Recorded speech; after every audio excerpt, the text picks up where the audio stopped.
What's going on, everybody? Welcome back to the channel. That's right, I got me one of them bona fide Aztec death whistles. Why? Because why not? When it comes to horror movies, there's a whole list of reasons of why these movies are scary. Maybe there's some kind of unexplained creature like a monster. Let me show you one insect that I am absolutely deathly afraid of. Should I put my thumb next to it? This is it next to a cigarette. That is a horsefly.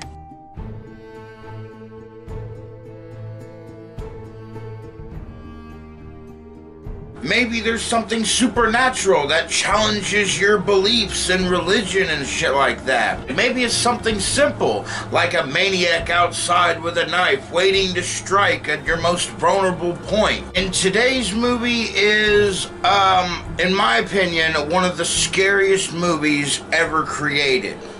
It is also considered one of the most disturbing and controversial films of pretty much all time. Salo, or the 120 Days of Sodom. Salo is an Italian film that was released in 1975 and directed by Pier Paolo Pasolini. It is loosely based upon the writings of the Marquis de Sade from the book The 120 Days of Sodom. Around 17 something, I don't remember. It was during the French Revolution, I do know that. French nobleman, the Marquis de Sade, was imprisoned for a whole list of crimes, let's say. I actually have a copy of the book, and the back of the book gives a pretty accurate description of what the movie is actually like. The story of 4 wealthy men who enslaved 24 mostly teenage victims and sexually torturing them while listening to stories told by old prostitutes. Yep, that pretty much sums it up. The book was written during the French Revolution, whereas the movie Salo takes place during the last final hours of 1940s Italy, pretty much the end of the fascist regime. Before we get into the movie, I just want to give a little disclaimer, a little viewer discretion advised type thing, because this is an extremely graphic and disturbing movie. There's not a lot I'm going to be able to show. There's a lot of nudity, and there's a lot of, well, we're just going to go ahead and say it. There's a lot of raping. There's a lot of torture. There's a lot of really bad stuff being discussed and performed. The movie opens up with the 4 friends, as they're referred to, putting their plan into motion. The 4 friends mentioned don't have names, but they do have titles. The Archbishop, the President, the Duke, and a Supreme Court Judge. And they represent absolute total political power and control. They are not civilians. They don't answer to nobody. If they want you to come over here and do some wacky shit and you say no, what are you gonna do? And that little book they're writing in the beginning, presumably that's almost like, you know, a contract sort of thing, because they're about ready to put this plan in motion, and this is probably like, you know, once you sign this thing, there's no going back, that kind of thing. Pier Paolo Pasolini was a big fan of Dante's Inferno as well, and being an Italian, you know, and Dante being one of the most famous Italian writers ever, so it's no surprise that he's a big fan of that. And the movie is broken up into 4 parts. The first part is called The Antechamber of Hell, which is pretty much them rounding up all the civilians they're going to go take out to the middle of nowhere. Okay, let's see here. Got a bunch of guys here. Well, let's see. Which ones do we want? Let's see. Can't show much of this scene because every person, they're like, hey, what's your name? Oh, my name's this. Oh, yeah? Strip. and then they strip in front of them, and they're like, yep, I like you, you're going with me. After they've seen enough of the boys, they move on to the ladies, and the ladies get the exact same treatment. They present them in front of the dudes, strip them down, and then if they like what they see, they put their name in a little hat. The entire time, both the boys and the girls, they're like, ooh, that's a ripe little flower, I can't wait to pluck those petals. It's like, god damn. But as they're about ready to start undressing her, this guy's like, wait a minute, I see something. Hold on. Walks on over.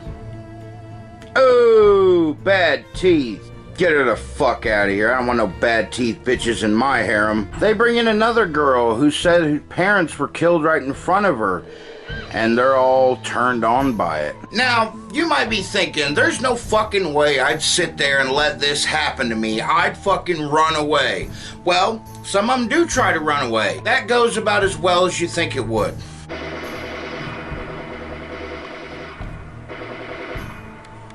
Although it is arguable that being shot right there on the spot is better than what's about to happen, let's say. And after a tedious process, here's all of our victims. And now they get to read the rules of the house. In our world, our will is the only legality. No one on this earth knows that you are here. As far as the world is concerned, you are already dead.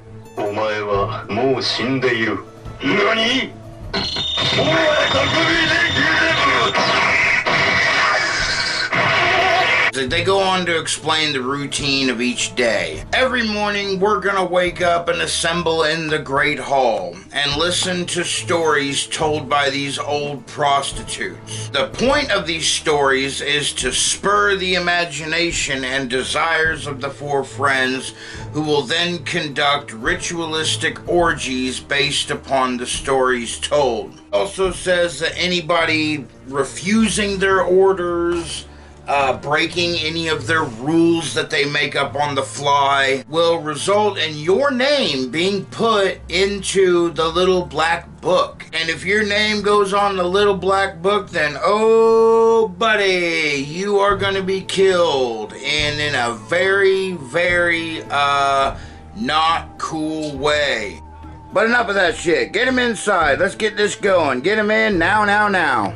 And here we enter the first circle, the circle of obsessions. And here comes our first storyteller now, this lady in white. I do not remember her name. Now, I don't know if I can play much of the storytellers, because they tell some of the worst stories I've ever heard, such as this first one, which is this lady's introduction into the world of prostitution at the ripe old age of 6, and talks about how her first client was 60 years old. However, in the middle of the story, the Archbishop's like, hold on a second, I need this guy right now. Let's go open the other room now. The lady continues on with her fucking disgusting story, and then the door flings open.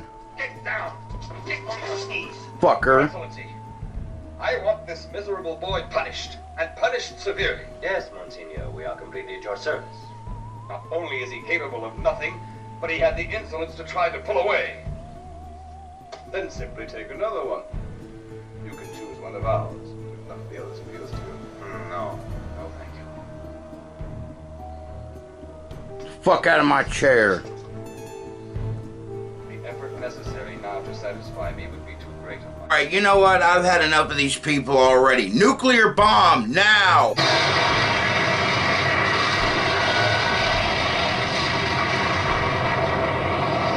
I have a proposal here. I don't want to make this political, but just to make one statement. You know how everybody talks about illegal immigrants? Send all the illegal immigrants away. That's what they say, right? Each illegal immigrant, if they can hunt down 5 child predators, then they can get their papers. And we'll call this program Aliens versus Predator. I can't be the only one who's thought of this so far. It feels too easy, but I thought of it the other day at work. And if you agree, leave a like. After story time, it's meal time, where we all sit around and have a nice meal together. Now, while it seems that the victims are also present while it's meal time, some of them, however, are stripped completely naked and forced to walk around with serving trays of other stuff like biscuits, coffee, whatever the fuck. One girl walks behind a soldier who trips her, which makes her fall down and break everything, to where he instantly gets up, undoes his trousers, and begins to assault her on the spot. The four friends turn around and kind of laugh about it along with the other soldiers, while the victims, quietly sit there in terror. Upon seeing this, the president jumps up and says, "Do me now, me!" And yep, starts getting done up. The Duke starts singing in the middle of all this.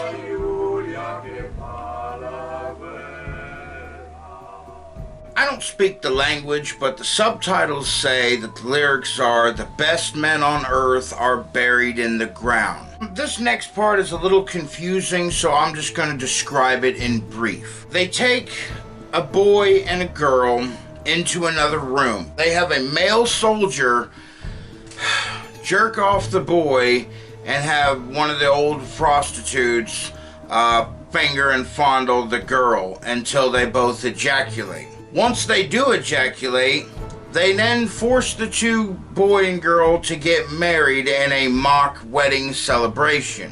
After they're married, they take them upstairs and they're like, "All right, you guys are married. Now act like a married couple. Perform your marital duties."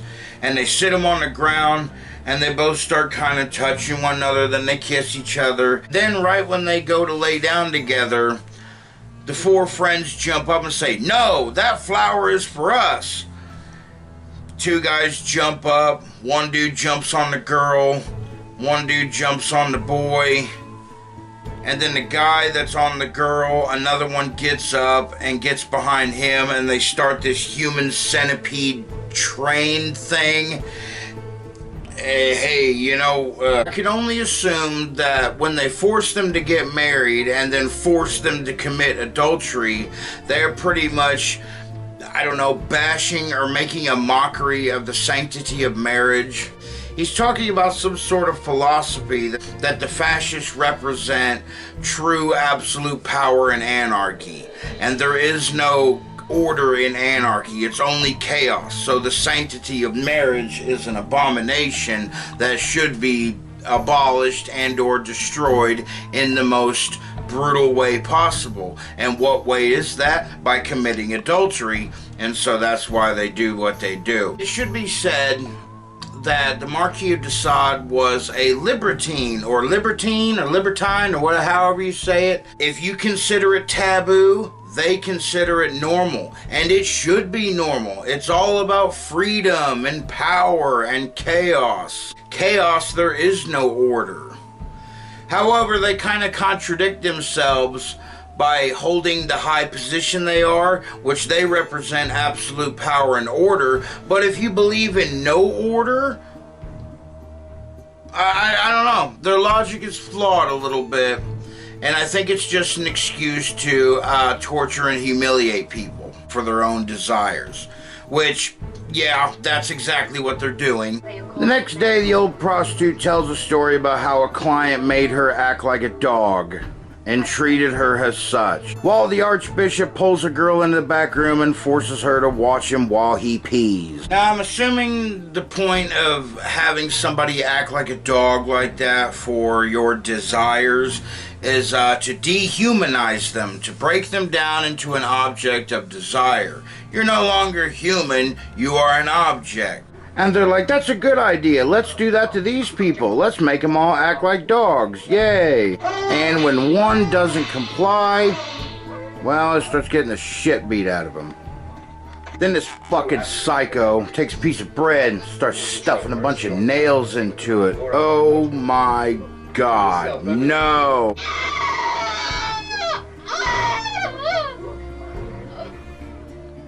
Yeah, that fucking sucks. They all say that seeing these wretched mongrels act the way they do makes them feel great pleasure in knowing that they are not them. After that, we reach the second circle.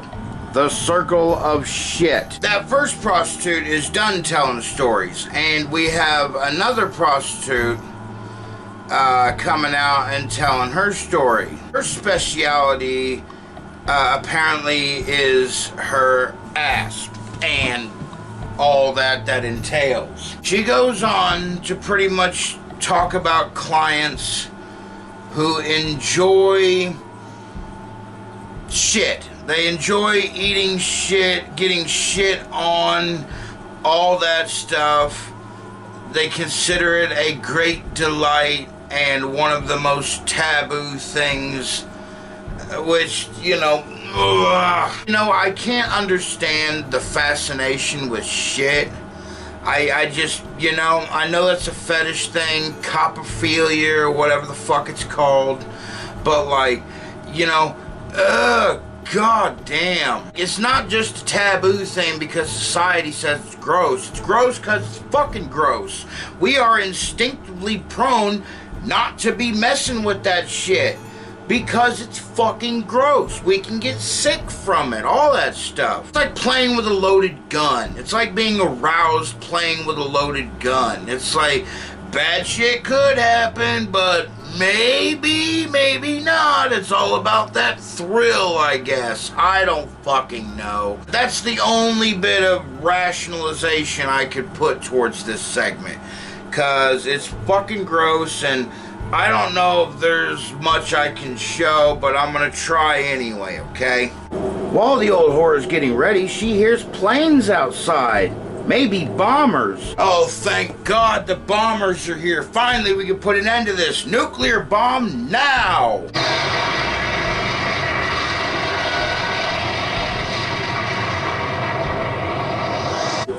Of course, that doesn't happen. She proceeds to tell her fucking disgusting story and begin the circle of shit. The old whore, as she's telling her story, says she got into prostitution after her mother died, and she said she was glad her mother died because she didn't like her anyway, and apparently we like being a whore better. Duke stands up and says, I remember my mom and how the same feelings of anger and repulsion I felt for her. I was so happy when I killed her. It finally set me free.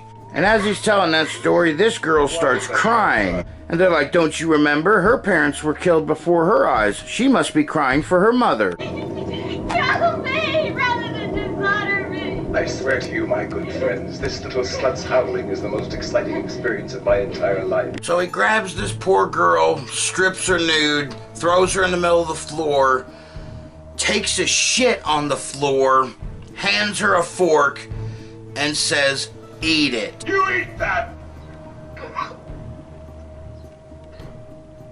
Let's eat!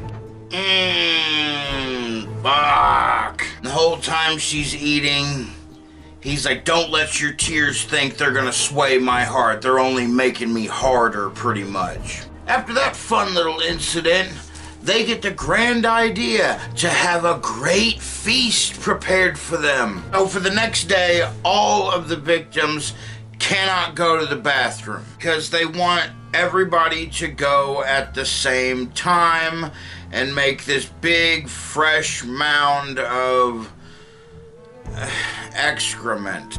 And if you're caught going without permission, You know what our rules are here! and yeah, some of the girls and boys went to the bathroom without their permission, and they got their names written in the little book. And it appears during the grand feast, the Supreme Court judge had married that guy, I guess. Oh boy, oh my God. But you and the trials awaiting you. Well, up. Hold it down, my dear little bride. I want you strong tonight. Potent. You have a difficult task in bed tonight. You must eat to gain strength. To breathe air with no strength. I mean, there's a whole social commentary thing here, and it's not just a fetish of eating excrement. It's like symbolism for, you know, consumerism, fast food, and junk food in general. And it also could be referred to of junk media. You know, you're just force-fed this crap, you know, and you're just supposed to smile and nod and just consume. You know, there's a whole thing behind that, but that's the filmmaker making a statement about that. I don't think that's what these four friends are trying to portray. I think they're just trying to portray of like, isn't this bad? Oh, it's so bad, it's good. Oh my God, we are reaching a new level of pleasure? I don't know. Carlo, put your fingers like this. Now, are you able to say I'm not able to eat the rice with your fingers like that, Carlo? I'm not able to eat the rice. Well, then eat shit, you bastard. I kind of hate myself for this, but I laughed at that. These fucking people are the worst. I feel so bad for that dude. The next story the lady tells is of a client of hers who was an old man on his deathbed. Like, he knew he was gonna die that day, and he hired her to pretty much sit over his face and drop turds all over him before he died. Yes, this man had exquisite taste. He knew what he wanted, and you know, maybe we should hold a contest to see who has the greatest ass of all the contestants here.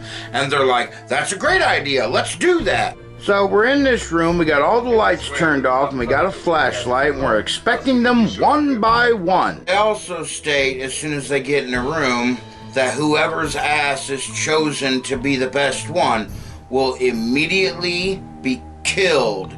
And they're all like, oh yeah, hell yeah. Alright. Solve this mystery. Who's the winner? There's your winner. Pull the trigger! You poor idiot. You must be stupid to think that death would be so easy. Don't you know that we intend to kill you 1,000 times over? Until the end of eternity. After that, we reach the third circle, the circle of blood. The third circle of blood is the final act of the movie. And yes, as you could probably assume, it involves some blood, violence, because this is how these people have structured this thing. First, it starts off small by dehumanizing the people, and then we turn them from people to objects. And now, what's the last thing they could do to them? Kill them.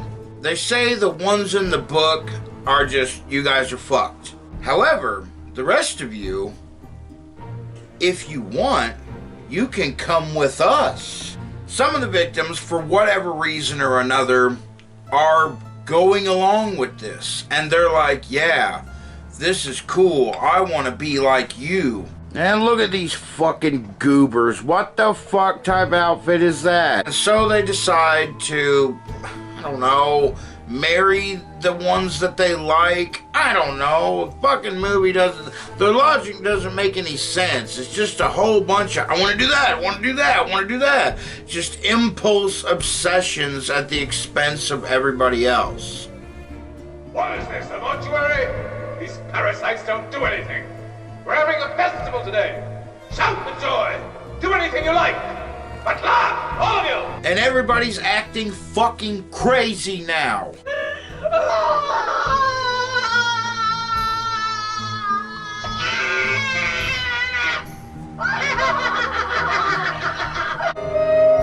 Fucking Archbishop's outfit is awesome, though.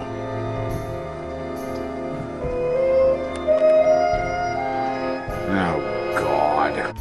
After the ceremony that night, the Archbishop goes walking around on his nightly watchman duty when somebody jumps up and says, "Hey, I have information for you." And he's like, "What's that?" Graziella has a photograph hidden under her pillow. Do what? So he ends up going up to that girl while she's sleeping. Give me the photograph. Shit. If you don't punish me, I'll tell you something worse. You should know what Ava and Antoniska do at night. They're breaking your laws. Do what? Who did what? The girl with the photograph tells him, if you let me go, I'll tell you a secret. You should see what these other two girls are doing when the lights are off. So they go around the corner, and he looks, and these two girls are literally having sex. They're just naked and cuddling and kissing and all that shit. They're, you know... He runs in there, puts a gun in their face, and says, you motherfuckers, please, if you spare me, I'll tell you something about one of your soldiers that you won't like. And he's like, what the fuck you gotta tell me now? And she says that one of their soldiers is sleeping with one of the cooks, which apparently is forbidden. No good, can't be doing that. So he goes and wakes everybody up and catches this dude in the act. They shoot and kill the cook servant, but then he gives the fascist salute. And he's like, fuck that shit, I don't give a fuck. They line everybody up in a room, shoulder to shoulder, and they start reading off names. If your name was called, you're done. You're fucked. You're dead as shit. Those of you who did not hear their names will either be free to go or can accompany us elsewhere. But what have we done to you? What are you going to do to us? You will see that presently. You will know then how serious your crimes and transgressions were. This lady goes on to tell a story about a super rich politician who is a fucking serial killer. This guy hires, more like kidnaps, 20 or 30 people, mostly girls, rapes all of them, but does not climax, and then throws all of them into a dungeon where he literally tortures them to death. Talks about how he skinned a girl alive, threw a girl into a furnace, and all the while ejaculating without even touching himself. Who has the joy of having a live rat sewed up in her vagina? It's a fucking horrible story, and it kind of goes on and on. I think it goes along with what the Duke proposed earlier with letting everybody go, because these people are of such supreme high power and status that they can literally do whatever they want. Me and my boss at work one time had a conversation about certain celebrities and high influential people getting in trouble for some of the most heinous crimes, some of the most heinous sex crimes ever. He's like, why in the fuck would they do that? Like, I don't know. I guess you're so rich, you've already done everything else. Might as well go for the forbidden arts, I guess. Like, but Jesus Christ, at what cost? But I suppose when you're that wealthy and influential, there is no great cost, because wealth is, you know, expendable to you. You have so much wealth that you can throw it around at exorbitant, psychotic things, like murdering people for fun. Even though this is a fictional movie, I can relate real-world people to this type of behavior. Like, you know, there was that guy, he had an island. You want to connect the dots there? You know what I'm saying? During the terrible story of torture and murder, we cut to the victims destined to die. They are all tied up. Some of them are laying on the floor. Some of them are sitting upright, huddled together and praying. Others are literally sitting in a large tub full of shit. Literally. Almost all of them are crying, and one girl cries out, "Oh Lord, why hast thou forsaken us?" And the answer this movie provides is There's no reason. Like, you are going to be humiliated, tortured, and murdered finally for no reason. Not that you don't feel sorry for the victims throughout the movie, because it's really hard not to, what they're going through and who they're dealing with. Because most of the movie, they don't have a voice. They don't have a voice. They are just objects. And like I said, they barely speak. And this one scene here is, again, this one shot here toward the end of the movie, it says a lot in about 10 seconds of film. After that, we are treated to easily my favorite part in the whole movie, which is the execution of all the victims. And I gotta give credit where credit is due, because the way this is shot is just, man, it's horribly wonderful. That's the best way I can put it. It's horrible what's going on, but man, the way it's presented and put on is like, damn. Because all of the 4 friends take turns. 3 of them are going to be out in this courtyard performing all the torture and mutilation. And 1 is going to be sitting up in a room watching everything. We are now that 1 friend sitting there watching all of this torture and mutilation go on. There's 1 guy, he's being held down by a bunch of other dudes, and the president walks over with a stick of fire and holds it up underneath his genitals, cooking them alive as this guy writhes around screaming awful, horrible. Another girl is raped and then hung. Another guy is having his fucking tongue cut out. Another guy is having his eyeball gouged out. The piano player stops playing the piano during this sequence and starts walking around. Where's she going? She walks over to a window and... splat. Yeah, can't blame you.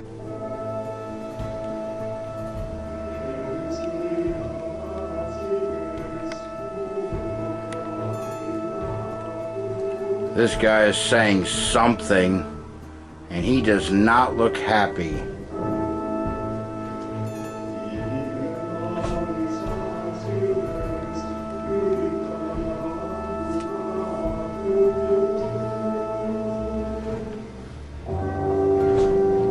Beat. We're getting fucking beat. Bad. This guy gives him a hot poker. Says, give me that shit. Yow!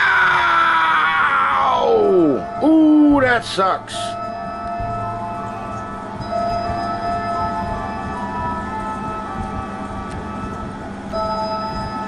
Ugh, smells good. Yow! As the only friend we don't see participate in the witnessing is the Archbishop. And I don't know why, and I don't care why. Because literally the movie ends with 2 guard soldiers being like, do you know how to dance? And he's like, no. And he's like, let's try anyway. And they get up and they start slow dancing around the room. And the movie fades to white. The end. Wow, what a fun movie. Wow, that was, great. I'll tell you this much though, having a fucked up movie like this, that it'll stand the test of time. This movie was made in 1975 and people are still talking about it and reacting to it today. Its themes, its content, and its, images, I guess, are still being explored and discussed. Whereas a trash-ass movie today will get released and forgotten about in a matter of weeks. Now I'm going to give you a little backstory, a little bit of depressing, sad backstory, if I'm being completely honest. Director Pier Paolo Pasolini was brutally murdered. Was literally beaten to death and run over by a car, all kinds of shit. You can look it up. It was sad as fuck. As this book was based on a French author, the Marquis de Sade, the movie was always going to be released in France, but when they were working on the dub for the French version is when he was murdered. Just because somebody makes a movie that pulls some strings, takes some jabs, makes some statements and all that, I don't think anybody warrants the type of treatment the director got for this movie.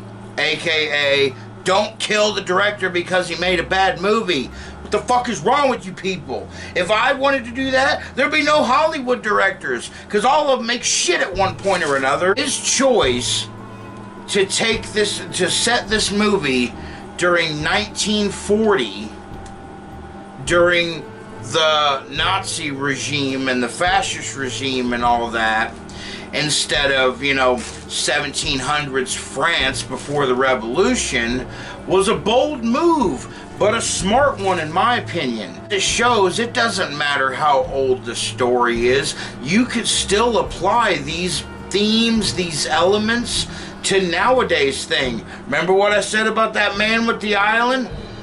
I remember years ago everybody was afraid of North Korea and that type of dictator. All it takes is the wrong person to get elected or to take power in a certain office for this type of behavior to start happening. A whole bunch of behind the scenes special feature stuff where, the actors and the writers and all that talk about it.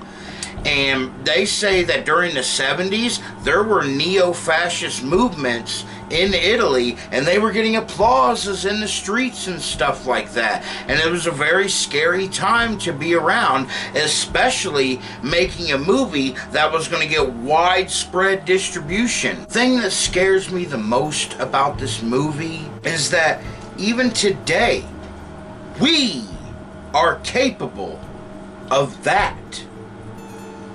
All we gotta say is, I don't give a fuck. I got wealth, I got power, I'm gonna do what the fuck I want. Everybody beneath me is for me. All it takes is one person to be put in that position of power for that to be a reality. Levels of horror movie to me, as to the least scariest to the scariest, goes like this. Werewolves, vampires, Godzilla, that kind of thing, they all fall in this area. Slashers, like serial killers like Michael Myers, Leatherface, and Jason Voorhees are right here. Because that's possible. We do have serial killers and slasher villains nowadays. They get arrested all the time. You hear about them. You know what I mean? John Wayne Gacy, Ed Gein, all them. You know what I'm saying? Then we have this movie where it's the wrong person gets put in a position of power to abuse it to no end. It's very possible. We think ourselves superior beings and shit like that. Nah. We're just crazy animals with smart technology and automatic weapons. I'm sorry, nuclear weapons, huh?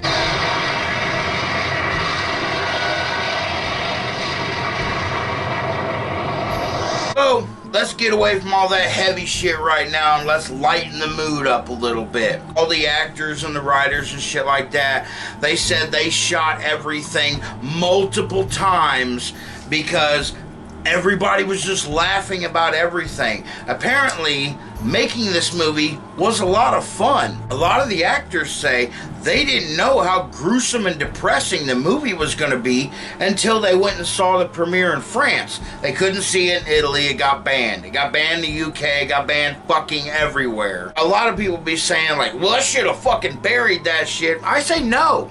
This type of shit needs to be out there and it needs to be talked about. This is an important shit because it's about how we treat one another. I gotta give a big shout out to my brother Jordan. Thanks, I guess, because he was the one that bought this movie. He watched it a good couple of times and then handed it over to me and was like, you might get more out of this than I would. And he was right. I enjoy this movie. It's fucked up. Don't get me wrong. Don't get me wrong. This is not Halloween. This is not Friday the 13th. This is not a fun Halloween slasher movie.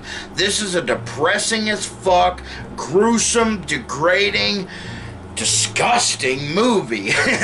I love movies like this. I love disturbing, envelope pushing, string pulling, You know what I mean? I love that shit. If you're into the fucked up and weird type movie, I suggest giving Salo a watch. Because the writer of this movie said, this is a type of movie that needs to be rewatched about every 5 to 10 years.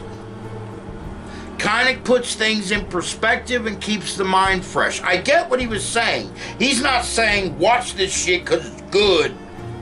He's saying watch this shit because the symbolism is important. So, with that, I think I'll call this done. All that being said, if you made it to the end of the video, then thank you so much. Seriously, cheers, motherfucker. If you liked the video, please leave it a like. If you're new, please consider subscribing. It really does mean a lot to me. I just recently passed 200 subscribers. That don't sound like much, but for me, that's damn near popping, you know what I'm saying? Thank you again so much for watching, and we will see you next time.